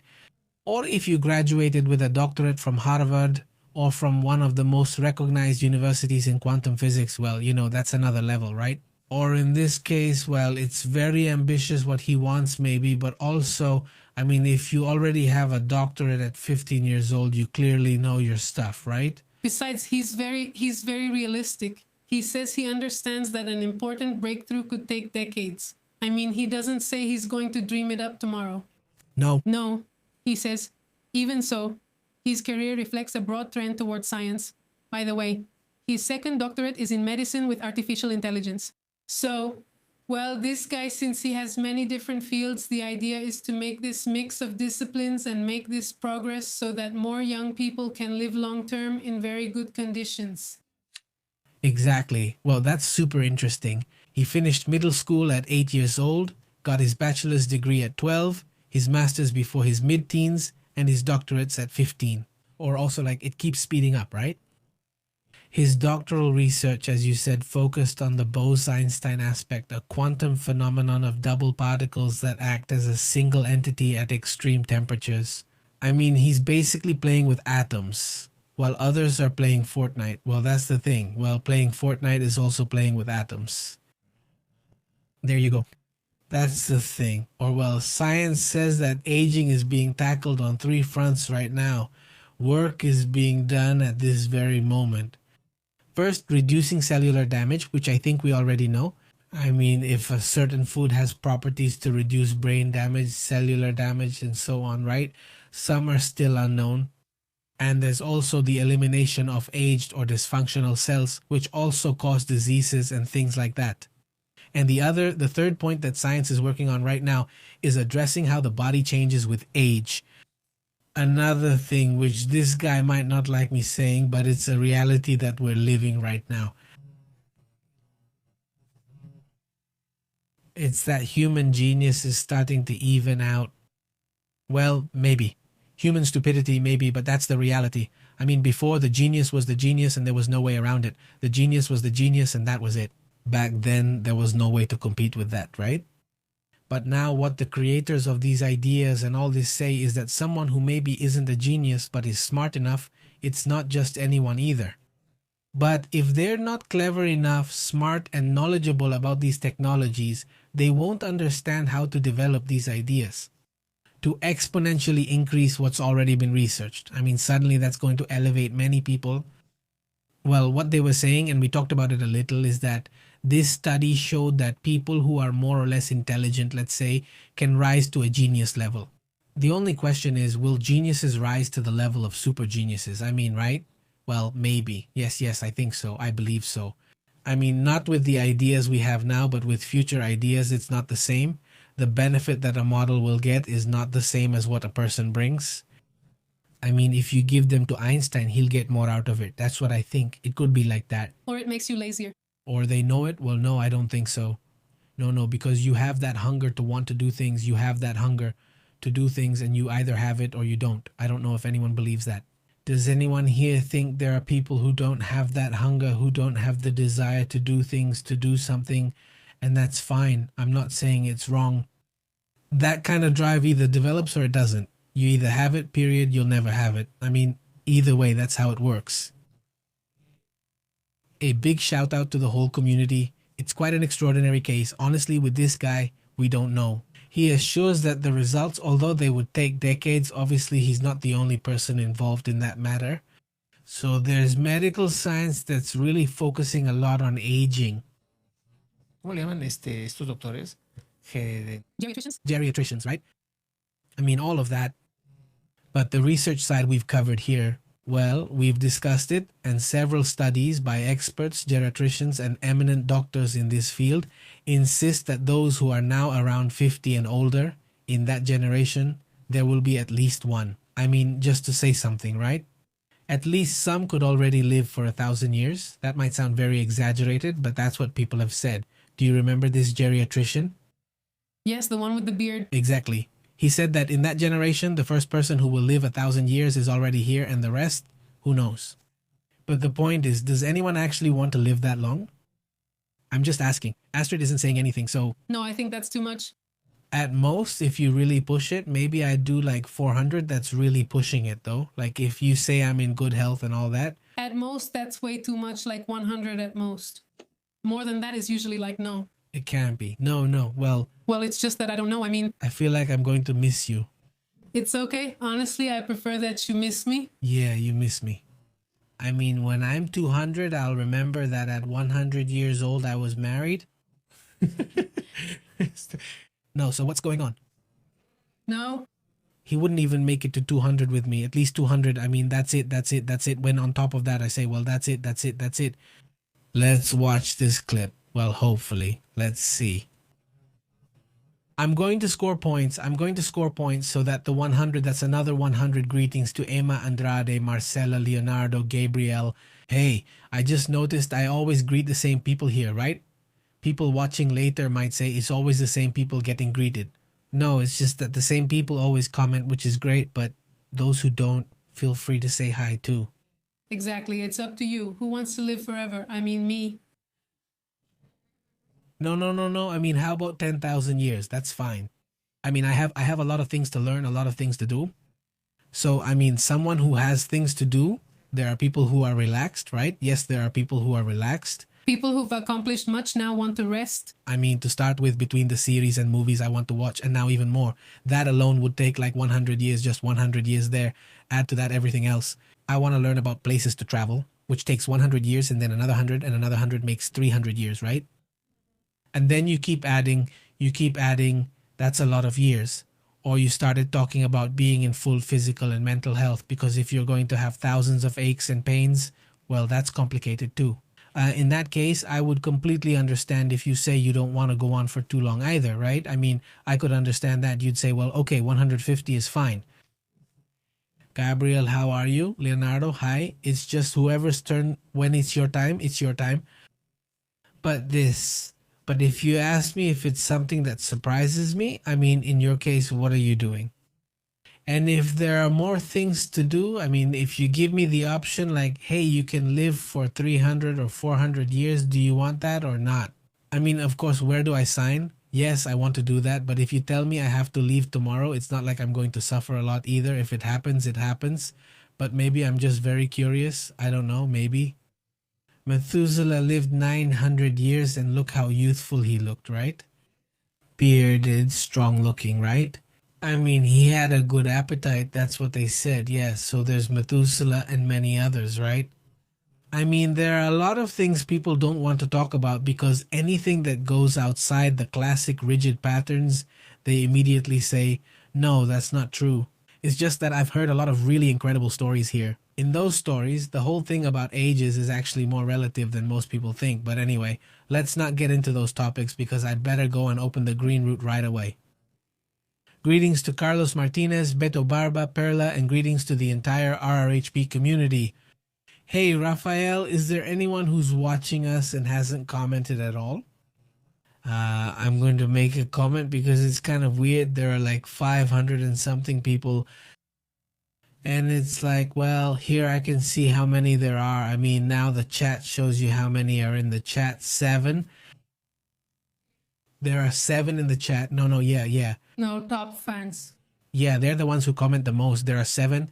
It's just that it doesn't let me see more. You know, maybe you can see, but I can't. But you'll be able to see if I have the app to do it. Participants, how many are there? These are not the ones. 1 person out of 7 here. Well, that's why I count them all. 1, 3, 6, 9, 12, 13, 14, 15. That's 15 out of 500 people. 15 people are talking. 15 people. Yes, 15. Yes, that's 2. 15 people out of 500. 15 people. No. Yes, Rafael added me, Rafael Torres. No, I had already commented. No, because it shows the displayed level here. I don't know, GRH. 15 people are talking. That's curious. But then so they don't scold me because they say it's just the same people commenting, and I say that's perfect. That's very good. If they don't want to comment, it's fine, but I find it curious, you know? This one says, even if they say Paranguara and my buddy says it gets them in trouble. I got it right the first time, but that doesn't happen often. It's not that easy for me. It just happened. It was pure luck. This one says, I see that 130 and 15 out of 2 are watching live, but not in the chat, just watching. No, it says right there, Max Honorio. He says, haha, I haven't commented. There he is. Also, she seemed great. Greetings, really great. Excellent. Thank you. Greetings. Today, greetings. Hugo. Hey, Hugo, how have you been? Big hello, Hugo. Great game. What's up, Martin? Big greetings. Well, let's move on to other matters. Let's talk about other interesting topics too. While we chat, let's also talk about some important events that have happened in the world. So there's this idea with what's called the AIS, which they want to give to NICE. Yeah, did you see that? Yes, but I don't know if they worked it out. I think it's a lie, but it was a Russian media outlet. No, I think it's a lie, but honestly, I wouldn't be surprised either way. I mean, why? Because AIS honestly sounds really bad. I mean, it's like ICE, right? And NICE, well, it's like something good, right? Like, how nice, but it's nice, isn't it? And it would be the national, I don't know what. I mean, the M would be from Nice.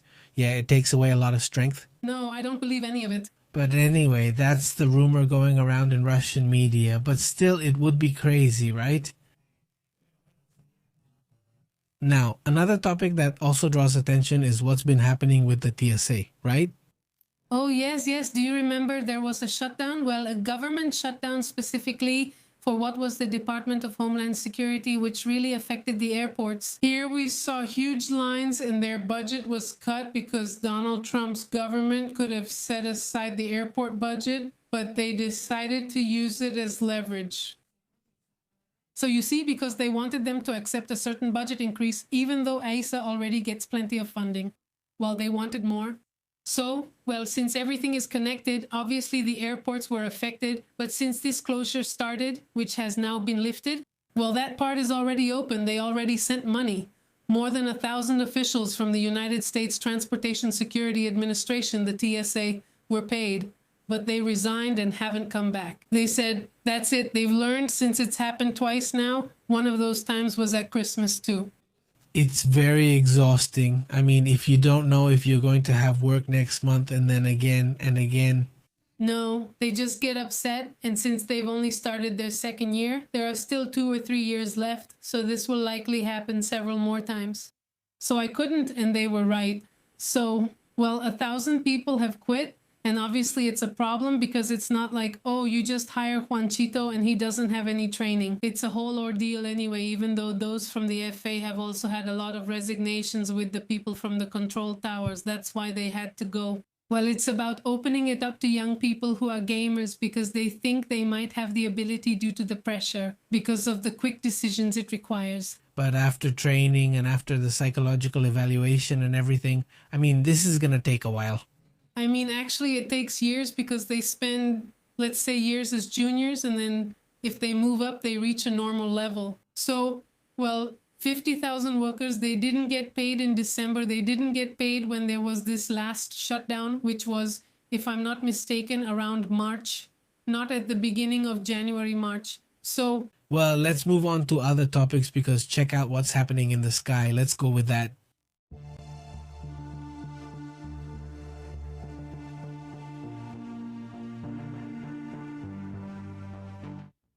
Well, according to what's being reported in the sky, this strange light appears this time. Honestly, I'm not sure if this is a bolide because it's moving very slowly, honestly, and it seems to be moving almost vertically. I don't know what you all think, but well, this would have been detected in the United States according to what's shown. I'm not saying we'll have to see if it really happened there or not, but yes, there's another image going around. Lately, a lot of bolides, a lot of things falling. I don't know, this time I insist, no, it doesn't seem to me like it's falling. I don't know what you all think, but well, it's pretty intense too. By the way, they're doing what they say they're going to have. A discovery has just been made that could rewrite history. The origin of humanity is not as they had told us, and this, well, obviously is important. In the end, well, they show some of the evidence that, according to this study, could rewrite history. We won't go into the details of what is known in this case, but science is trying to dust itself off a bit because for decades the dominant theory was the idea that humans came out of Africa basically suggests that modern humans arose from a single ancestral group and that Africa is basically the cradle of humanity. Now there is a new genetic study that is, by the way, led by scientists from the University of California. According to their report, this would completely change that narrative. We don't come from a single group, they claim, but rather we come from multiple connected human populations. This finding... well, basically, by analyzing modern DNA from African populations, especially 44 newly sequenced genomes from a people called Nama, which is the indigenous community in southern Africa with the most extraordinary level of genetic diversity, according to scientists. And the researchers used quite advanced computational models to compare two scenarios, a single origin and several ancestral groups. So which one is more likely, right? If it was one, just one, or several, right? The result was quite obvious. The genetic evidence fits much better with a model of multiple connected roots than with just a linear and isolated one. Well, that's crazy. According to the study, the first major detectable separation between ancient populations happened between 120,000 and 135,000 years ago. But the most shocking thing, according to what they report, is that even after separating, these groups somehow continued to have gene exchanges. I mean, somehow even during that separation, there were still connections between these groups. Scientists call this model the weakly structured stem model. Stem structure, or a weakly structured stem, which means that the human origin was more like a living network of populations. It wasn't a single family tree, but rather several family trees connecting with each other. Scientists say this radically changes how human evolution is understood. It will no longer be necessary to resort to theories of mixing with unknown archaic human species to explain genetic diversity. What can it do? What exactly? And well, the really striking part, they say that only between 1 to 4% of the current genetic difference among humans comes from these population splits. Anthropologist Brenna Hem says that this model significantly moves anthropological science forward. Would it open a path? Well, that's how it goes. Well, let's see how long it will take for this to be accepted, because that's also going to be difficult. Fossil expert Tim Weaver added that this finding will also force a reinterpretation of ancient fossil remains. It's going to force a deeper analysis of human history in light of this new discovery. It's a really crazy topic. How are we coming to understand it differently? Well, just the origin, nothing less than the origin of human beings. I mean, it's no small thing, but obviously this topic is super interesting. Let's move on to other important matters as well.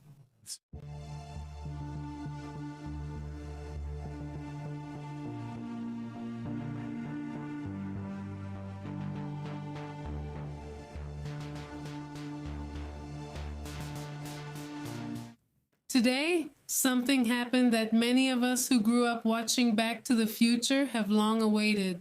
Well, the first full flight of an electric air taxi took place in the United States because in China it already happened several years ago, about 2 years ago. Easily, well... El servicio está ahí. Ya está, sí. Ya está. Ya lo han hecho. O sea, que van a China y lo hacen. Well, this company is called Joby Aviation, and it made its first flight in Manhattan. That to the... About connectivity, we have to remember that sometimes the traffic in New York, we used to wait. I think we saw it when we were kids. We waited and it took a long time. Well, it's been years. I'm the CEO here at PPMV1. I mean, maybe. If I can use it, I can use it. Sí. Si no eres CEO, no. This air taxi is electric with vertical takeoff and landing. Manhattan made this, and the presence of this vehicle represents an important step forward in mobility advancements. As we were saying, it's also completely electric, which I find really interesting because it's usually very complicated for airplanes and helicopters to switch to electric power. And well, I mean, it's an evolution that even though it seemed far off until just a few years ago, drone technology and the development of electric propellers have made this type of aircraft much safer in this type of aircraft. And they've been tested so much that they've decided to start taking this more seriously. In China, in Europe, in Australia, in Australia, in Dubai, in the United Arab Emirates, they already have that service too. So they're working on it. Well, because for one, let's see, they have a lot of propellers. So if one fails, it can immediately land. It's not like a helicopter where you depend on a single propeller. Is that enough for it to compensate and land? Exactly. I mean, if all the engines fail, then that's it. But let's say it's much safer than a helicopter. At least we know that, yes. It's less noisy because since it uses electric motors, exactly. Less noisy. It doesn't pollute. I mean, come on. It has a lot of really interesting features. Yes, it does make noise, but not at the level of a helicopter. I mean, their motors, and anyone who's been near a big drone knows that, yes. They're still noisy, but it's a noise that you can barely hear at 100 meters. A helicopter can be 300 or 400 meters away, and it's still really loud. It even makes the windows vibrate and everything. Well, so yeah, we'd have to see how noisy they really are, but in theory, they're much less noisy. That's also important, right? Let's move on to other interesting topics as well.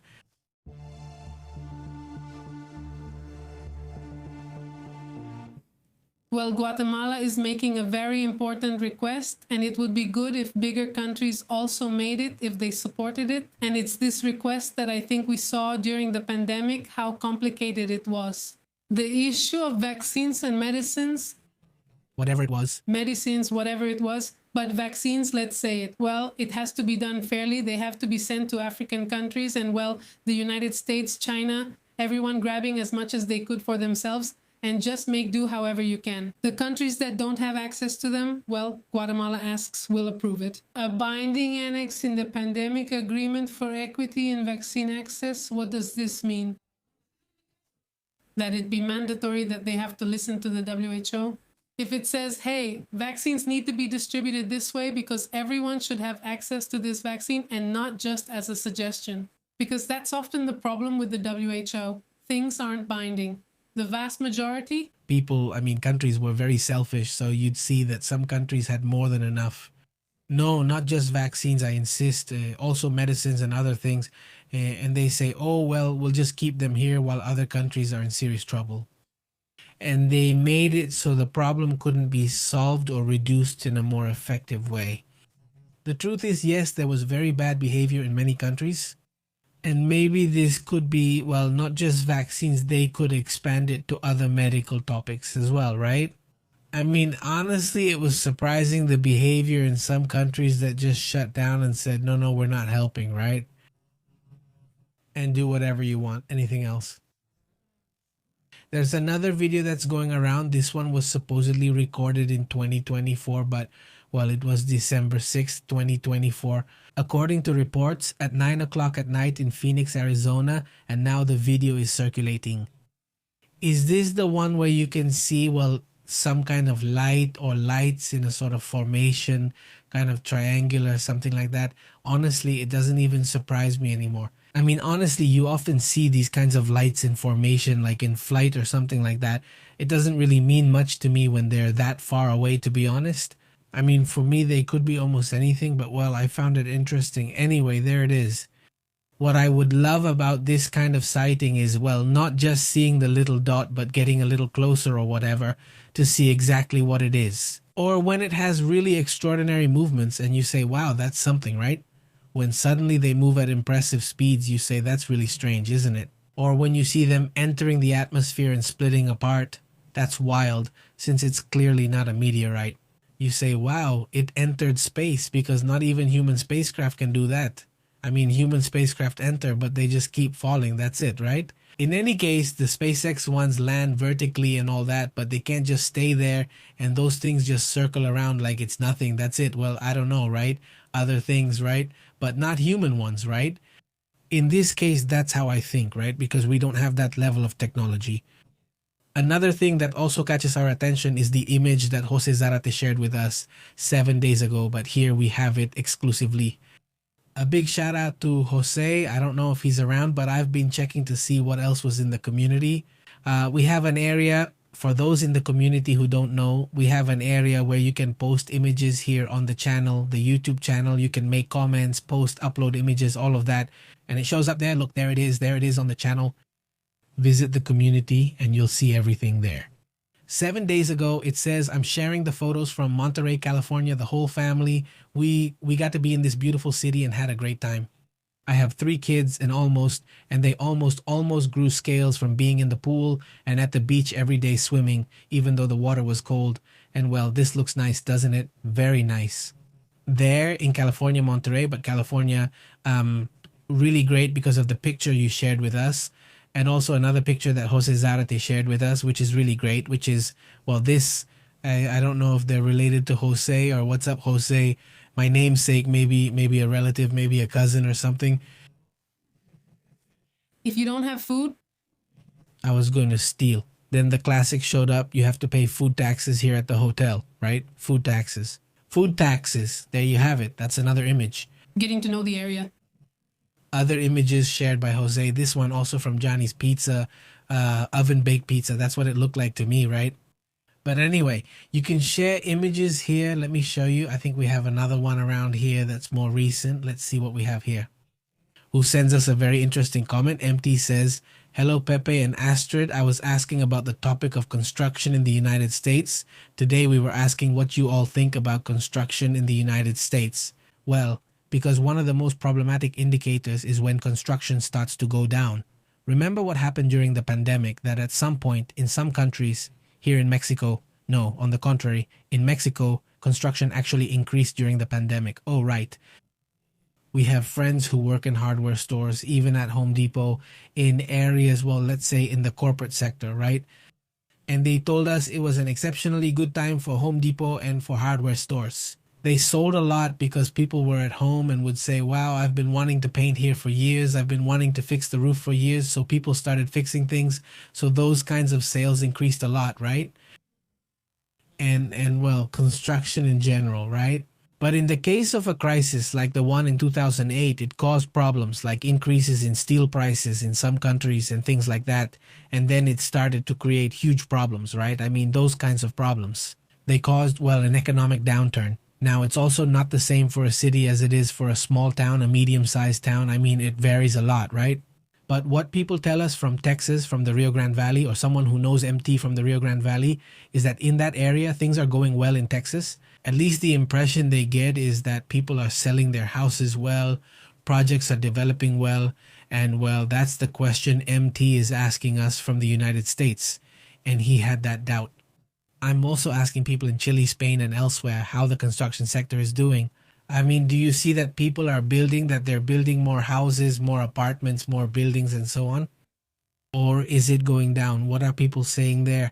We'll check the official stats to see what's happening, right? Let's see what we can find out in that regard, because that's the first negative sign that could appear in the face of a possible broader crisis. Another thing that Jose Zarate sent us, look, 9 hours ago, it's this image. Just take a look at this. What you see here, I think these are roses, right? I think it says right there, it says, let's see. What does it say? It says, look, Dad, these pod roses are like another kind. Pod roses. It says, sorry. There was one that grew all the way to my neighbor's floor, and he never said anything to me about trimming it until my wife told me it had reached the other side. I finally cut it out of courtesy, so it's on the neighbor's side. Could this be the neighbor? It must be the neighbor. Neighbors are how strange. I'm not sure, but it grew a lot too. Well, I would tell you not to cut it just like that. Yes. Just like that? If you were my neighbor. If you join the community, you'll find it there. And look, there's Pepe and Vivo's community. And there's the community that's commenting. I know there are people who want to share a comment, whether it's about their pet, a trip, some news, whatever. You can comment about it there. Obviously, thank you for participating, for commenting, and for being part of this community. This, well, interesting Hispanic community. More about international news, right? So let's move on to other matters, right? Let's move on to other important topics as well.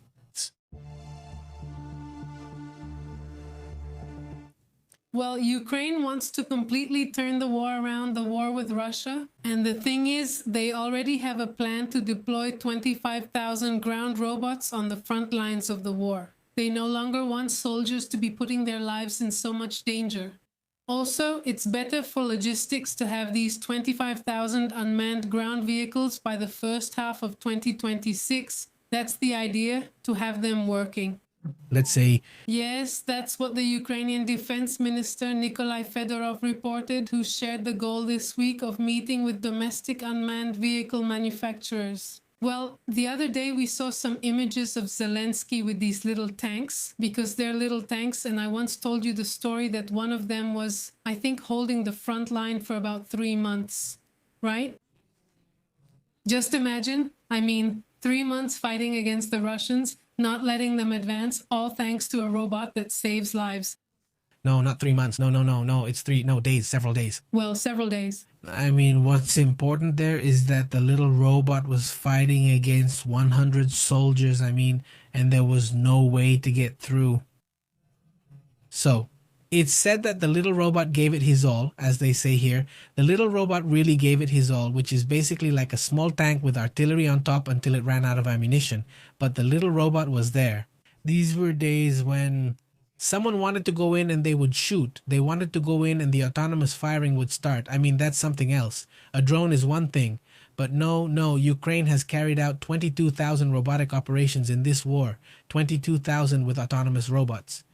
Imagine the learning experience in robotics for the Ukrainians, but then there's the Russian side who are also deploying robots. So it's a war that has basically become the university for military robots. That's basically it. Exactly. They say that these ground vehicles have the ability to perform logistical tasks and evacuations. The other day, Pepe showed them a video of one of these helping a lady get to a safer area. And that's it. In March, the army carried out 9,000 missions using them, and that's just in March. The goal is for 100% of frontline logistics to be handled by robotic systems, said the defense minister. Besides, they don't spend much. They say they've spent 14 million hryvnias, which, well, is a lot, isn't it, right? Approximately $330 million to deploy 181,000 drones and unmanned ground vehicles and electronic warfare systems to the front since January, through a digital procurement system. Honestly, when you compare the numbers of what they spend in the United States with this, it's really nothing. No, if we're discussing spending, that's another matter. On that note, let's change the subject.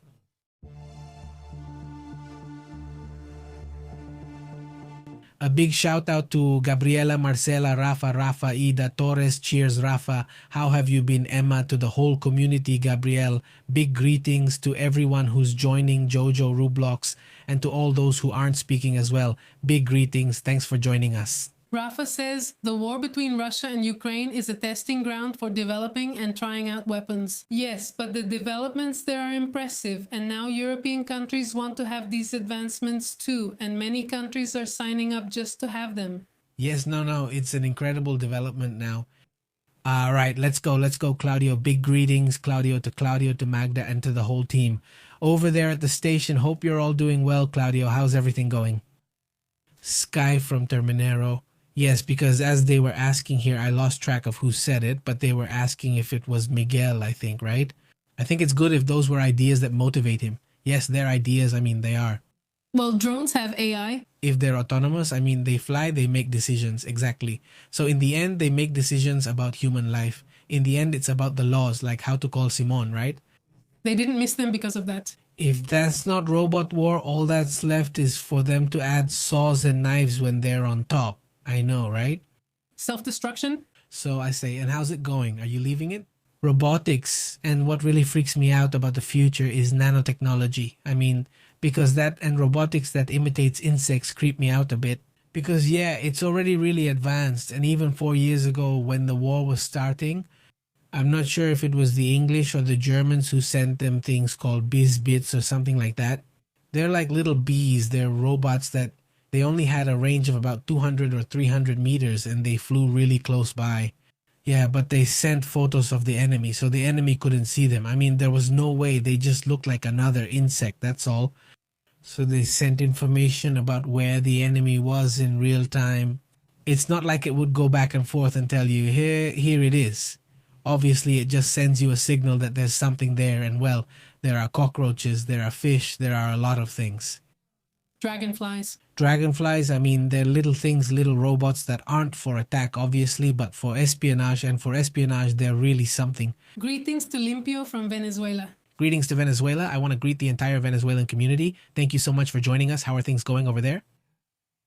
Leonardo, Marcela, Beto, today we're all heading to bed now, like usual. Well, those who are from Spain are just waking up, right? But to everyone on this side, good night, and good morning. Big greetings. Anything else? Just remember that we're on WhatsApp and Telegram, and we're also on Facebook, X, and Instagram. There it is, the code so you can get the discount. That's it, that's the discount. It's free. 100% just this month, next month we'll see. This month it's 100% free for the subscription. And obviously if you want to support us with the membership, we really appreciate it. I know not everyone can. And to those who support us? I completely understand that too, but just so you know, those who support us in that way make this sustainable. Right now, we've needed to replace the computer for a while now. It's getting more and more faulty. And yes, we're also saving up and doing what we can. But yeah, well, those extra contributions make it possible for us to reach these goals we set here, like upgrading our equipment. And thanks to those who make it possible, we can have this equipment. And thank you all, especially Claudio Seibara and the entire community. Really appreciate it. Take care and see you tomorrow.